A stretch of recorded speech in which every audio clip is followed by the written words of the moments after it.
یہ کہانی ہے ایک ایسے سائنٹسٹ کی جنہوں نے ایٹم اور ایٹم کی سٹرکچر کے حوالے سے ہماری بہت زیادہ رہنمائی کی۔ انہوں نے ایٹم کی سٹرکچر کے حوالے سے بریک تھرو انفارمیشن پرووائڈ کی، جس نے سائنس پرٹیکولرلی کیمسٹری اور فزکس کی دنیا میں انقلابات برپا کر دیے۔ ردرفورڈ کی اس کہانی کو سمجھنے کے لیے ہمیں 1897 میں جانا پڑے گا، جب جے جے تھامسن نے الیکٹران کو ڈسکور کیا۔ الیکٹران کی ڈسکوری کے حوالے سے ہماری previous video discharge tube experiments کے اوپر ہم نے تفصیل میں بات کی تھی۔ جے جے تھامسن نے 1897 میں جب الیکٹران کی ڈسکوری کی تو انہوں نے ایٹم کی سٹرکچر کے حوالے سے بھی کچھ ڈسکشن کی۔ انہوں نے اپنا ماڈل پیش کیا جس کو پلم پوڈنگ ماڈل کہا جاتا ہے۔ اس ماڈل کے مطابق ایٹم جو ہے تو وہ پازیٹیو ذرات کا ایک گولا ہے اور اس میں نیگیٹو ذرات جو ہے تو وہ ایمبیڈڈ ہے، اسی طرح جس طرح کیک کے اندر کشمش جو ہے تو وہ ایمبیڈڈ ہوتے ہیں۔ لیکن ان کا یہ ماڈل جو ہے وہ بہت سی چیزوں کو ایکسپلین نہیں کرتا تھا۔ ارنسٹ ردرفورڈ اور اس کی ٹیم اسی کشمکش میں تھی اور اسی گومگو کی کیفیت میں تھی کہ ایٹم کا جو سٹرکچر ہے وہ دکھائی کیسے دیتا ہے، اور ایٹم کے سٹرکچر کو پریڈکٹ کرنے کے لیے یا اس کے حوالے سے ڈسکشن کرنے کے لیے انہوں نے ایکسپیریمنٹس کیے۔ ان ایکسپیریمنٹس کے اوپر آج ہم بات کریں گے۔ 1911 میں ردرفورڈ اور ان کی ٹیم نے ایٹم کے ماڈل کو سمجھنے کے حوالے سے ایکسپیریمنٹس کیے۔ انہوں نے ریڈیم سے الفا پارٹیکلز کو حاصل کیا اور یہ الفا پارٹیکلز پازیٹیو چارج والے ذرات تھے۔ انہوں نے سونے کی ایک باریک شیٹ لی اور ان کے اوپر اس الفا پارٹیکلز کی بمبارمنٹ کی۔ انہوں نے اپنے ان ایکسپیریمنٹس کے دوران کیا دیکھا؟ انہوں نے یہ دیکھا کہ بہت سارے الفا پارٹیکلز جو ہے تو وہ بالکل سیدھے گزر گئے، جبکہ کچھ پارٹیکلز ڈیفلیکٹ ہو گئے اور بہت ہی کم پارٹیکلز یعنی 1 آؤٹ آف 10,000 یا 1 آؤٹ آف 20,000 پارٹیکل جو ہیں تو وہ بالکل واپس آ گئے یا وہ جو ہے وہ ری باؤنس ہو گئے۔ وہ جب الفا پارٹیکلز کا ایک پتلا سا بیم سونے کی ورق پر مار تھے تو اس کے پیچھے ایک خاص اسکرین رکھی گئی تھی، جس پر جب پارٹیکل لگتا تو ایک چھوٹی سی چمک پیدا ہوتی تھی جس کو سینٹیلیشن کہتے تھے۔ پہلے پارٹیکل نے کوئی رد عمل نہیں دکھایا اور سیدھے گزر گئے۔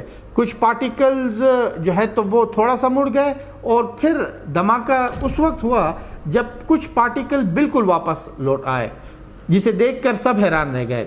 اس وقت ردرفورڈ نے ایک بات کہی کہ یہ کیسے ممکن ہے کہ پارٹیکل واپس آتے ہیں؟ یہ تو ایسے ہی ہے جیسے کسی نے توپ کے گولے سے ٹیشو پیپر کو مارا ہو اور وہ واپس آ گیا ہو۔ یہ بات ناممکن ہے کہ توپ کا گولا ٹیشو پیپر سے ٹکرانے کے بعد واپس آ جائے۔ بالکل اسی طرح الفا پارٹیکلز کا جو واپس آنا تھا وہ ردرفورڈ اور ان کی ٹیم کے لیے اتنا ہی شاکنگ تھا، کیونکہ وہ اس چیز کو ایکسپیکٹ نہیں کر رہے تھے۔ اس تجربے میں انہوں نے 3 چیزوں کو دیکھا کہ زیادہ تر پارٹیکل سیدھے گزر گئے، کچھ ہی پارٹیکلز جو ہے وہ تھوڑا سا مڑ گئے اور بہت کم پارٹیکلز یعنی 1 آؤٹ آف 20,000 ایسے تھے جو بالکل واپس آئے۔ اب تھوڑی دیر اس حوالے سے خاموشی رہی۔ ردرفورڈ نے بہت گہرائی میں اس پورے ایکسپیریمنٹ کو سوچا اور پھر ان کو ایک بات سمجھ آ گئی کہ اصل میں ایٹم کا جو زیادہ تر حصہ ہے وہ خالی ہے، اسی لیے یہ جو زیادہ تر پارٹیکل سیدھے گزرے ہیں تو اس کا مطلب یہ ہے کہ ایٹم کا جو میکسیمم پارٹ ہے وہ خالی ہے۔ اس کے ساتھ ساتھ ایک چھوٹا سا جو مرکز ہے، ٹھیک ہے، اس کے اندر سارا کا سارا مثبت چارج اور تقریباً ایٹم کا اوورآل ماس جو ہے تو وہ پڑا ہوا ہے۔ انہوں نے اس کو نیوکلیس کا نام دیا۔ انہوں نے یہ بھی سمجھا کہ الیکٹران نیوکلیس کے گرد چکر لگاتے ہیں، بالکل اسی طرح جیسے سیارے سورج کے گرد گھومتے ہیں۔ جب کوئی الفا پارٹیکل نیوکلیس کے قریب سے گزرتا ہے تو مثبت چارج کی وجہ سے دھکیل دیا جاتا ہے۔ دراصل الفا پارٹیکلز کے اوپر بھی پازیٹیو چارج تھا اور نیوکلیس کے اندر بھی پازیٹیو چارج تھا، تو جب الفا پارٹیکل نیوکلیس کے قریب سے گزرتے تو وہ اپنا راستہ جو ہے تو وہ موڑ دیتے یا دوسری طرف مڑ جاتے۔ اسی طرح چونکہ الفا پارٹیکل اور نیوکلیس دونوں کے اوپر پازیٹیو چارج تھے تو اگر وہ نیوکلیس کے اوپر ٹکراتے تو اس کے بعد جو ہے وہ واپس آ جاتے۔ چونکہ بہت ہی کم پارٹیکلز نیوکلیس سے ٹکرا کر واپس آئے تھے تو اس کا مطلب یہ تھا کہ نیوکلیس جو ہے تو وہ اوورآل ایٹم کے مقابلے میں بہت ہی چھوٹا ہے، اسی لیے تو زیادہ تر پارٹیکل جو ہے تو وہ سیدھے گزر گئے۔ اس سے انہوں نے اندازہ لگایا کہ اگر نیوکلیس ایک کرکٹ کے بال کے برابر ہو تو اوورآل ایٹم کا سائز جو ہے تو وہ 5 کلومیٹر تک ہوگا۔ ردرفورڈ کے ماڈل کی 3 اہم باتیں یہ تھی کہ ایٹم کا زیادہ تر حصہ خالی ہے. اس کی مثال یوں دی جا سکتی ہے کہ اگر آپ ایک بہت بڑے کمرے میں کھڑے ہوں تو یہ ایٹم ہے. دوسرا یہ کہ مرکز یعنی اس کا جو نیوکلیس ہے، ایٹم کا نیوکلیس جو ہے وہ ایک بہت ہی چھوٹا، گھنا اور مثبت چارج والا پارٹیکل ہے، یا اس کے اندر مثبت چارج پایا جاتا ہے. تو اگر ایٹم کمرہ ہے تو نیوکلیس اس کمرے میں پڑا ہوا ایک چھوٹا سا جو ہے تو وہ کنکر ہے، لیکن اس میں ایٹم کا زیادہ تر وزن جو ہے تو وہ پڑا ہوا ہے. تیسرا یہ کہ الیکٹران نیوکلیس کے گرد چکر لگاتے ہیں، جیسے سیارے جو ہے تو وہ سورج کے گرد گھومتے ہیں. مگر ردرفورڈ کا ماڈل بہت اچھا ہونے کے باوجود اس کے اندر کچھ کمیاں بھی تھیں. اس کے اندر پہلی خامی یہ تھی کہ کلاسیکل فزکس کے اصولوں کے مطابق اگر جو ہے تو وہ الیکٹران نیوکلیس کے گرد گھومتے ہیں تو پھر ان الیکٹرانز کو انرجی جو ہے تو وہ لوز کرنی چاہیے، اور 1 سیکنڈ کے کروڑویں حصے میں یہ جو الیکٹران ہے اپنی جب انرجی لوز کرے گا تو بالآخر اس کو جو ہے وہ ایٹم کے سینٹر کے اوپر گرنا چاہیے، جبکہ ایکچول میں ایسا ہوتا نہیں. اسی طرح جو ردرفورڈ کا ماڈل تھا وہ ہمیں یہ بھی نہیں بتاتا تھا کہ جو الیکٹرانز کے لیول ہے یا جو ڈیفرنٹ انرجی لیولز ہیں وہ انرجی لیولز کیا ہیں، اور الیکٹرانز ان انرجی لیولز کے دوران جو ہے وہ شفٹ کیسے ہوتا ہے. یہ 2 ایسی خامیاں تھی کہ جس پر ردرفورڈ کا ایٹامک ماڈل جو ہے وہ ڈسکشن نہیں کر پایا.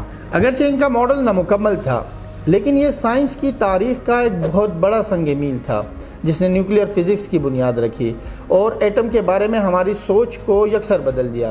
ردرفورڈ خود کہتے تھے کہ سائنس کا مطلب ہے غلطیاں کرنا اور ان سے سیکھنا.